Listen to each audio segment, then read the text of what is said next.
Hello, I'm Randal Halfmann, a graduate student in Susan Lindquist Laboratory in the Biology Department at MIT.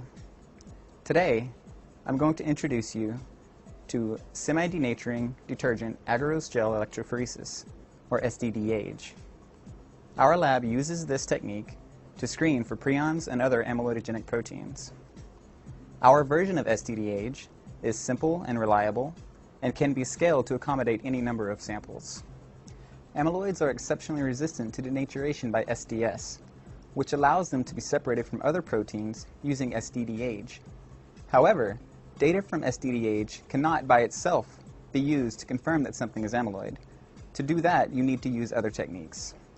With that in mind, let me show you SDD-AGE.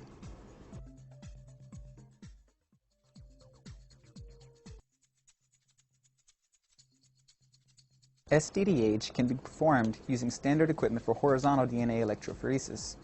First, you need to assemble the gel casting tray. The size of the apparatus will depend on how many samples you have.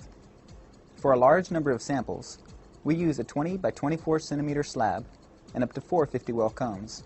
To prepare the gel, you will need medium or high gel strength, low EEO agarose, 1x TAE buffer, and a 10% stock solution of SDS. Make a 1.5% agarose solution and 1x TAE. You will want to make the gel as thick as possible so you can load the most sample and maximize detection. Heat the mixture in the microwave until the agarose is completely dissolved. Quickly add the 100x SDS stock to 0.1% and swirl to mix.